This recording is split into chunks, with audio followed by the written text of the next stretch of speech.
Hello, everybody. This is our lecture on section 1.6, which is basic information on integrals involving exponential and logarithmic functions. Okay, after watching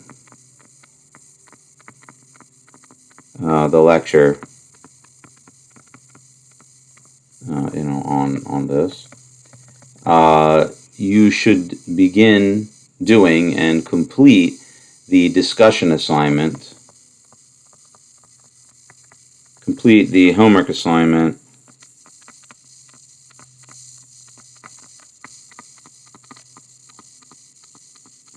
on the syllabus,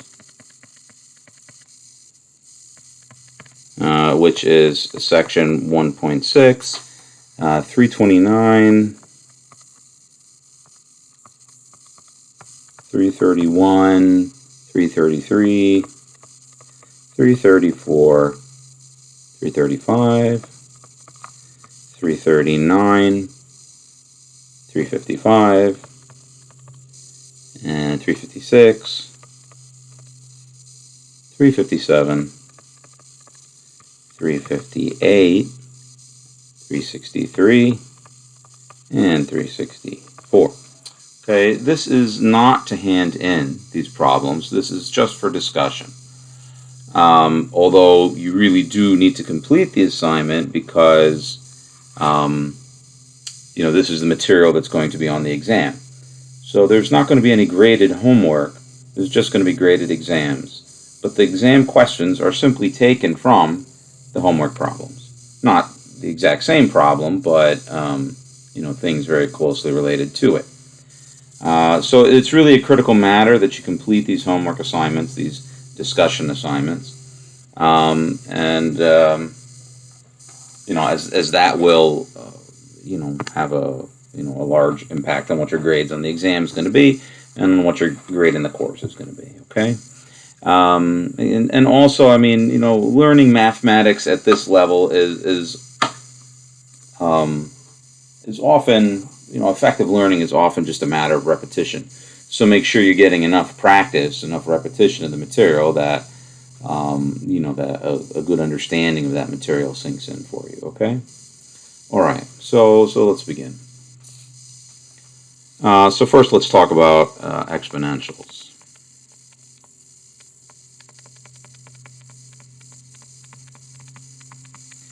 So recall from Calculus 1,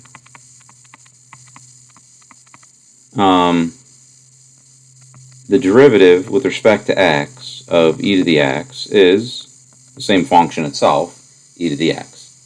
Okay, that was a very special function, this exponential function with this base e, Euler's constant. Right, e is approximately 2.72 something something. That was a very special number for which, which basically satisfies that the derivative of this function is the same function back. Right?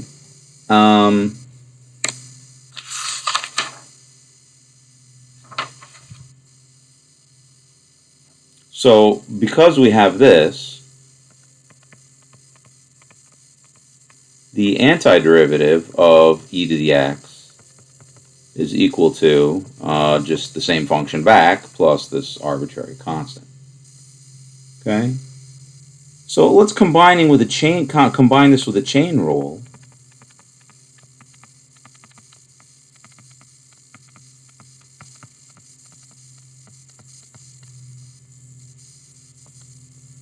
Okay, remember the chain rule.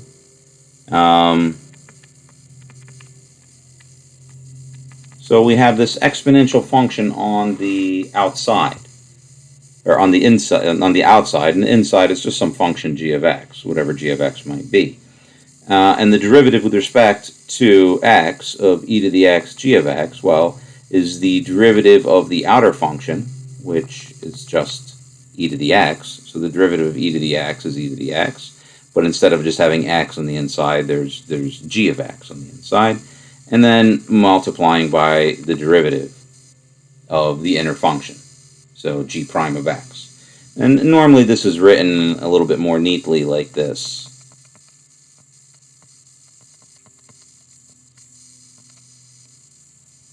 right? So the derivative with respect to x of e to the g of x is g prime of x e to the g of x. So the derivative of g prime multiplied by e to the g. Therefore, the antiderivative of g prime of x e to the g x dx is equal to, well, it's just e to the g x plus c. Okay, it's just reversing the differentiation. Now, normally, you would solve such an integral with u substitution. So this is usually solved in practice using the substitution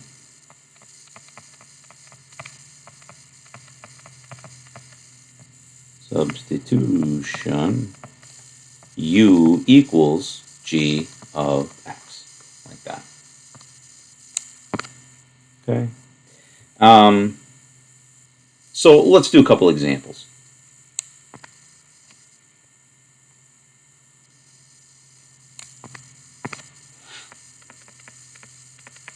Let's see how this goes.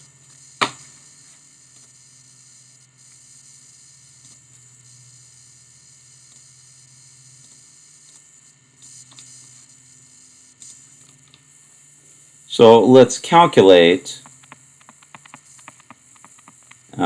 the antiderivative of x squared e to the minus x to the third dx. Okay, notice that the function that is on the inside of the exponential is x to the third. So here g of x is equal to x to the third. And g prime of x is, minus x to the third. And g prime of x would be equal to minus 3x squared. Now, this isn't minus 3x squared, it's just x squared. But what's the difference between x squared and minus 3x squared? The difference is just a constant multiple. So this differs from x squared by a constant multiple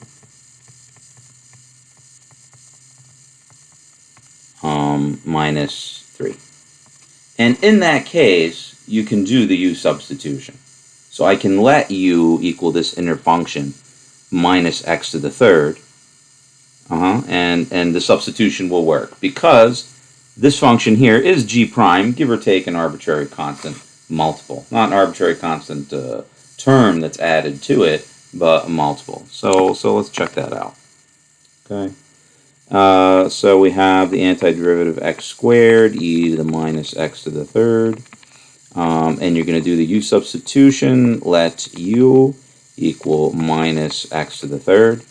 So du is minus 3x squared dx, like that. I like to put the derivative down underneath here. So you have du is minus 3x squared over minus 3x squared is dx. That way I can take this and substitute into here. So that's the substitution for the dx, and that's the substitution for the minus 3x squared. So this is equal to x squared e to the u du over minus 3x squared. Okay? So because x squared and minus 3x squared just differ by this constant multiple, all the x's go away, like that. I should turn off my email. All the x's go away. And what we're left with, so this minus 1/3, this minus 1/3 here should be pulled out front.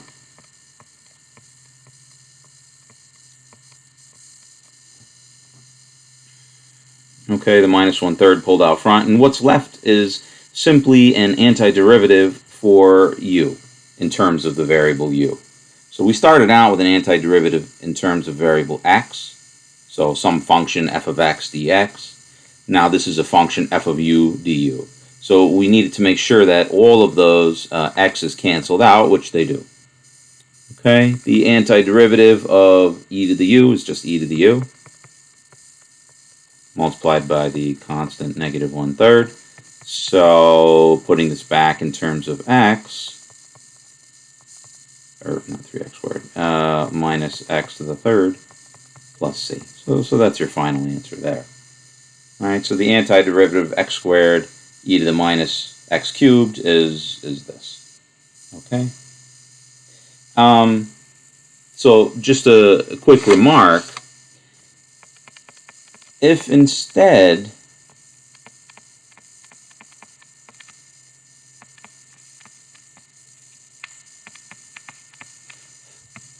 we had the antiderivative x, e to the minus x to the third dx, this substitution technique would not work.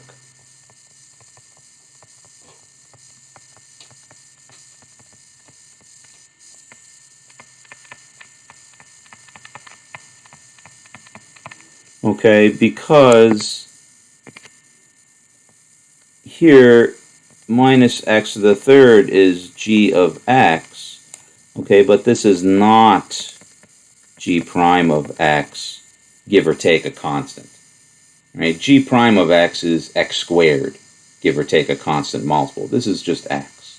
So this cancellation step right here is where things would mess up. We'd be left with a 1 over x. Instead of e to the u du, we'd have e to the u over x du. And that's no good because we need to transform the antiderivative for x into an antiderivative for u. So that would fail in this instance.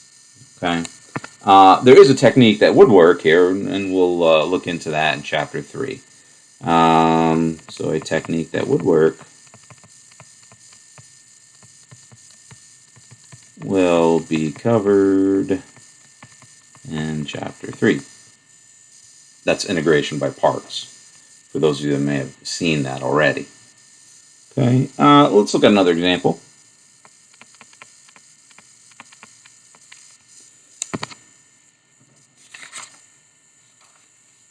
So let's do the integral from 2/3 to 1 e to the 2 minus 3x dx. So here, what's inside the exponential function is 2 minus 3x.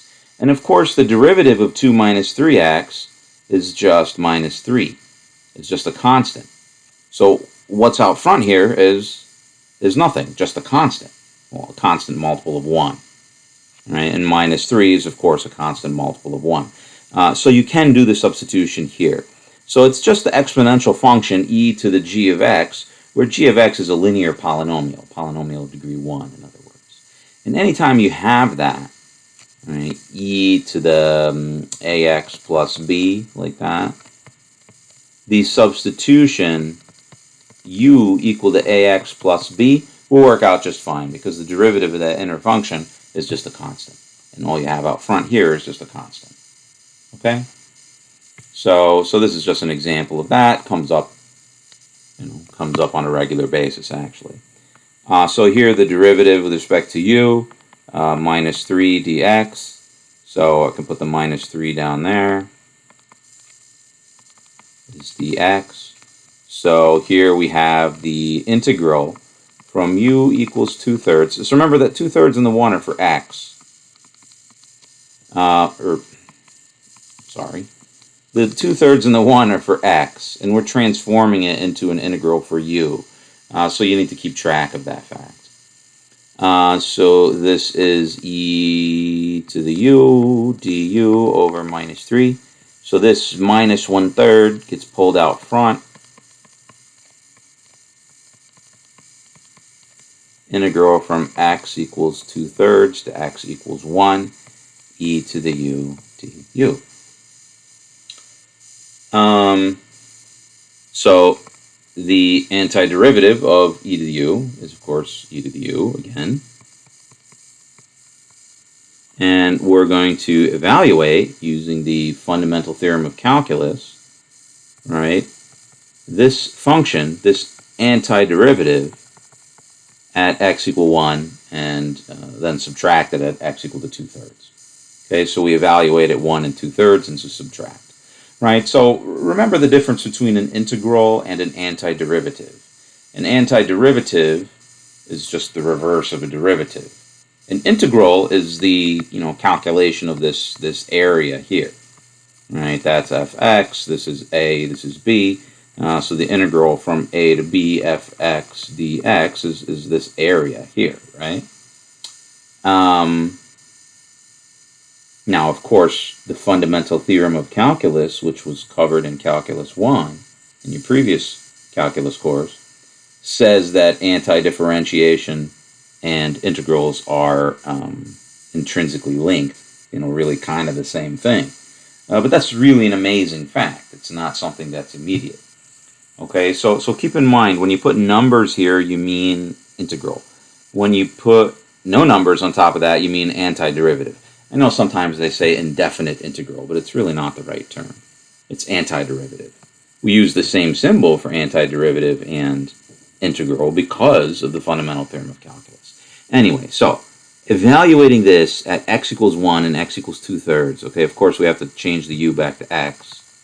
So this is minus 1/3 e to the, 2 minus 3x. From 2/3 to 1. Okay, so this becomes minus 1/3. At 1, you're going to get e to the minus 1. And then at 2/3, of course, you're going to get 0. So plus 1/3 e to the 0, which is just 1. So that's 1/3. 1 minus 1 over e. Or e to the negative 1, or however you like to write it. Okay, and you could calculate that and get an estimate if you want, or you could just leave it in symbolic form right here. Okay, so nice example there. Let's do one more. It doesn't come up too often, but every once in a while it does. So let's actually take a look at it so you know how to handle it. So what if you don't have this base being this Euler constant e? You got some other base, 2 to the x, or 3 to the x, or 1/2 to the x, right? 1/2 to the x, that gets used a lot in these half-life problems for radioactive decay. How do you handle these situations? Okay, well, remember that e to the natural log of a is equal to a.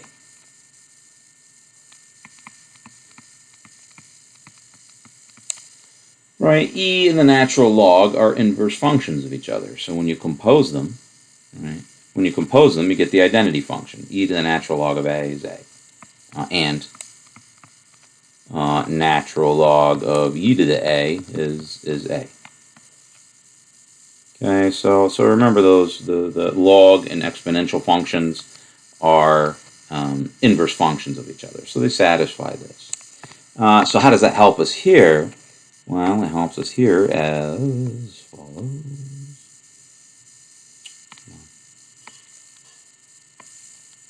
There we go. So antiderivative of e to the natural log of 2.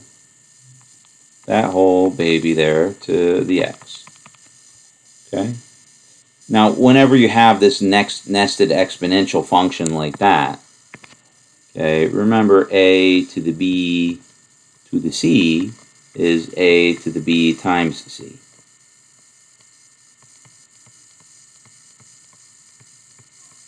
A to the b to the c is a to the b times c. So this just becomes e to the natural log of 2 times x dx. Now, don't be confused by this natural log of 2. It's just a constant. I mean, when I say 3 is a constant, that means it's a number that's not changing. It's just 3. Natural log of 2 is also a constant. It's not as nice a constant as 3, but it's still just a constant. It's an unchanging number, right? So when we want to talk about the derivative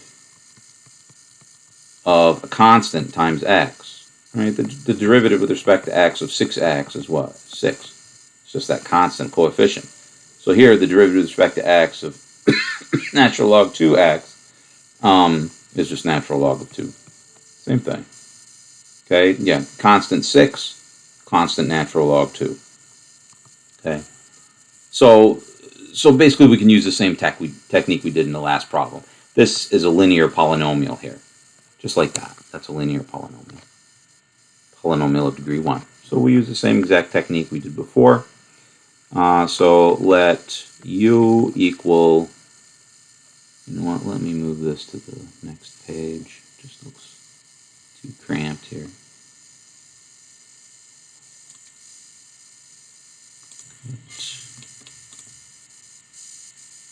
Paste. Okay. So let u equal natural log of 2 times x. So the derivative of u is just the natural log of 2. And then just put that underneath this here, like that, and make your substitution. So this becomes e to the u du over natural log of 2. Again, natural log of 2 is just a constant, so you can bring that out front. It's not the constant natural log 2, it's the constant 1 over natural log of 2, because it's on the bottom of this multiplicative expression here. So the antiderivative is just 1 over natural log of 2 e to the u plus c, which is 1 over natural log of 2 e to the natural log of 2 x plus c. But of course, e to the natural log of 2 is just 2. So that's 1 over natural log 2, 2 to the x. Right, so in summary, what did we get here?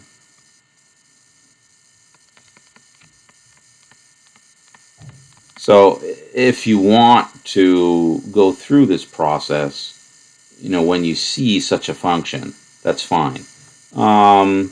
If you feel like memorizing it, you can as well. Not that I'm saying you should.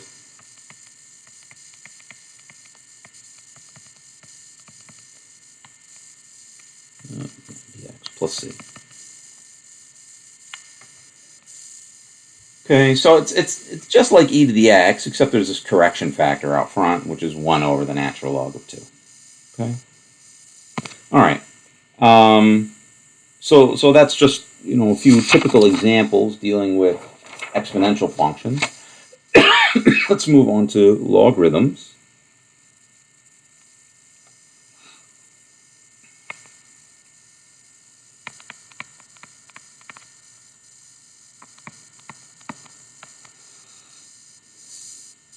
So the exponential functions are maybe a little bit more straightforward. The logarithms are maybe a little trickier, although not too bad. Okay, so recall the following.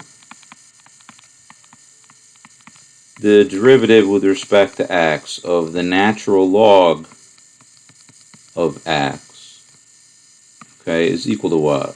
Is equal to 1 over x. And also, now remember the natural log function. The natural log function is only defined for strictly positive numbers. Right? Numbers strictly greater than 0. The natural log of 0 is undefined, as is the natural log or whatever, any other log that you have for negative numbers. So recall the graph of the function natural log of x, or any log base b of x crosses at 1, and it's got this vertical asymptote here, and it looks roughly like this. Okay, so it's only defined for positive values of x. That's the x-axis. This is the y-axis. But if we had negative numbers, we could put an absolute value around it, right? You could do that. right? The natural log of the absolute value of x. So x can be positive here, or it could be negative. Could be positive, could be negative, but not 0.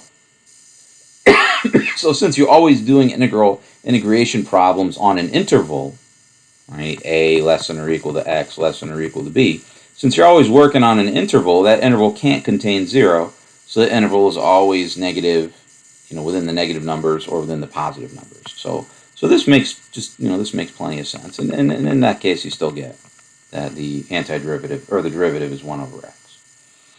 All right, so recall these two things.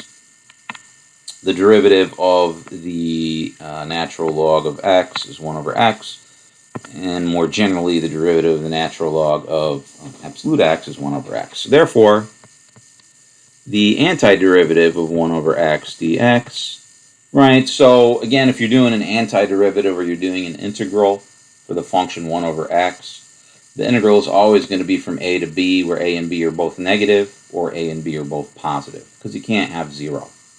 Right? You can't do an integral from -3 to 5 or something like that, because then you're going through that vertical asymptote that 1 over x has. So x is, you're either integrating over an interval that's all negative or an interval that's all positive. So the antiderivative is that natural log of x, and you got to have that absolute value around there. Okay. All right. Let's combine this with the chain rule.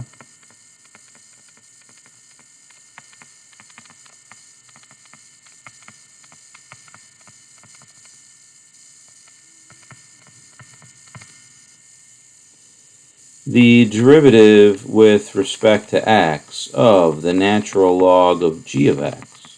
So natural log on the outside, g of x on the inside, is equal to, well, take the derivative of the outer function, multiply by the derivative of the inner function. So this is g prime of x over g of x. Therefore, the antiderivative of g prime x over g of x is the natural log of g of x in absolute values plus c. Okay? So this comes up a lot, functions of this sort, g prime over g. Right? And whenever you want to take an antiderivative of g prime over g, well, it's going to be the natural log of that bottom function, g. Okay? So, again, in practice, one might use u substitution here, although I think it's better not to. It'd be better just to recognize that. So, in practice, this can be calculated using the substitution u equals g of x. Okay, because you've got 1 over g of x multiplied by g prime of x. Right? So you have this composition, the reciprocal function composed with g of x on the bottom, and then multiplied by its derivative, which is g prime. So in practice, you could calculate that using this substitution, although it's not 100% necessary. You could just recognize the fractions that look like this. So, for example,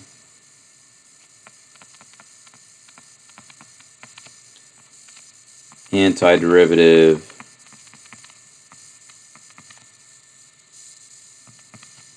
x over x squared plus 1.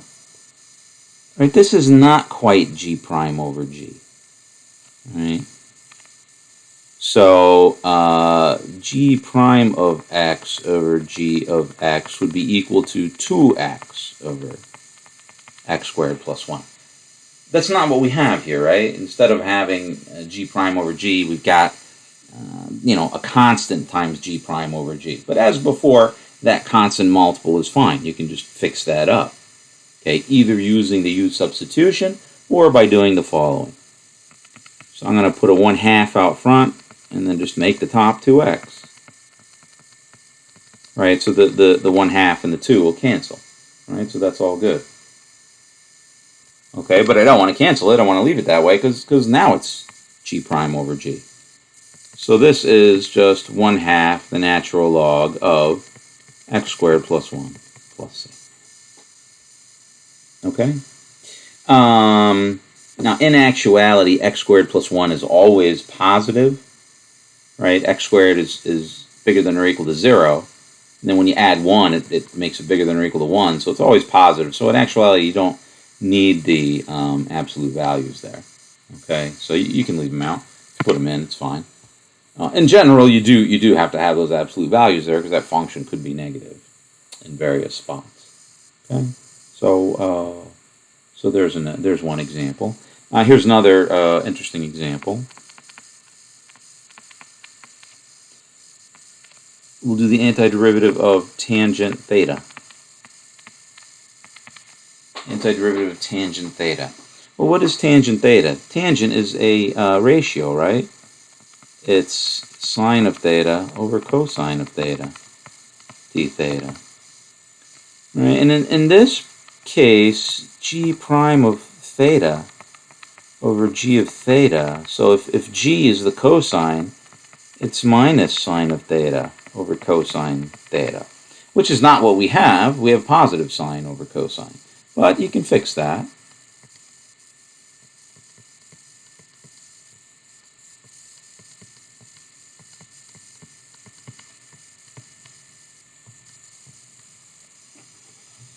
Like that, right? So here the two negatives would cancel out. But we don't want to cancel them out. We want to leave it that way. Right? Now I've got g prime over g. So this just becomes minus the natural log, and you do need the absolute values here, cosine of theta. Right? Now actually the exponent, so I mean this is completely acceptable answer. There maybe is a little bit of a prettier answer. Let me show you that. Remember, r natural log of x is natural log x to the r. Right? The coefficient in front of the natural log can become an exponent inside the natural log. So what happens here, this becomes natural log of cosine to the negative 1. Cosine, not this. Right, that's the inverse cosine function. It's cosine of theta to the minus 1, like that. All right, which is just 1 over cosine.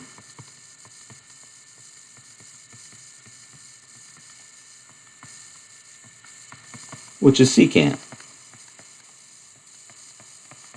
Right?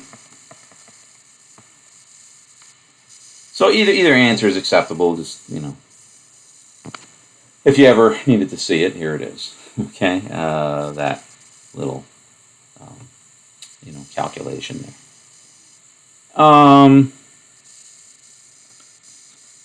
Couple other examples, and then we'll end this section here. The lecture on the section, not the section itself. We have discussion yet to do.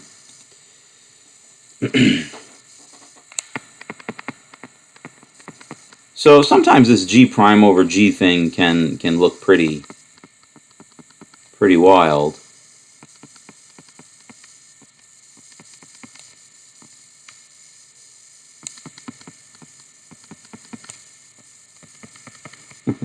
Right? Look at that.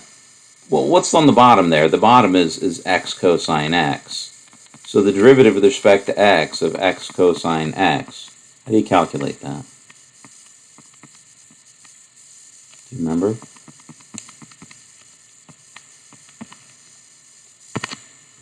Okay, think about that for a second. How do you calculate that derivative? You have to use what? You have to use the product rule. Okay, so it's the derivative of the first function times the second. Derivative of x, of course, is 1 times cosine x, plus the derivative of the second function minus sine theta times the first. Oops, not theta x, minus sine x. So it's cosine x times 1 plus x times minus sine x. But that's just like this. Right, and there it is. So that's g prime over g. It's precisely g prime over g. So this is equal to the natural log of x times cosine x plus c. All right. Now you don't. So all of these examples that we just did is when you have is reversing this kind of thing.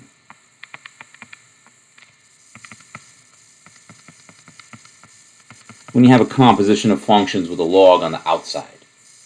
Composition of functions with a log on the outside, then you get this g prime over g format. But of course you could have natural log on the inside. So here's a totally different example. Oh, this, by the way, this was number 333 in the book.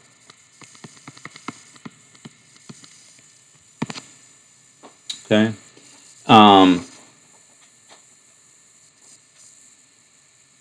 So how about something like this? Let's do the integral from 1 to 2 natural log x squared over x dx. All right, so here I have natural log of x inside a power function being x squared. So here natural log x is the inner function. Now if I let u be equal to that inner function, right, then the derivative of u is 1 over x dx. Do I see that composition multiplied by this? Oh yes, indeed I do, right? It's the integral from 1 to 2, 1 over x times the natural log of x squared dx. So you see this inner function, natural log x, right, the composition with this inner function, natural log x, multiplied by its derivative, 1 over x. So this u substitution is going to work. Or should work, as long as you can solve the integral in terms of u. So this is the integral, right? This is integral, not antiderivative. From x equals 1 to x equals 2.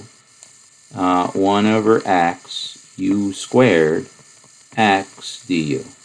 So now the x's cancel out, and I'm left with the integral from x equals 1 to x equals 2 u squared du. Right? So all the x's are gone. We're totally in terms of u now. So I've got 1/3 u to the third plus c, this is an integral, from x equals 1 to x equals 2. So we'll put this back in terms of x, natural log of x to the third from 1 to 2. Right, so this is 1/3 natural log of 2 to the third minus 1/3 natural log of 1 is 0. Right, that's just 0. So I have natural log of 2 to the third power over 3. Okay? All right, so that is the lecture for section 1.6. At this point, you should, when you have a moment, begin on the discussion assignment, and we will discuss the discussion assignment on our designated class time. So that's what the designated class time is going to be for. Outside of class, we'll be doing these video lectures directly on the text, okay? All right.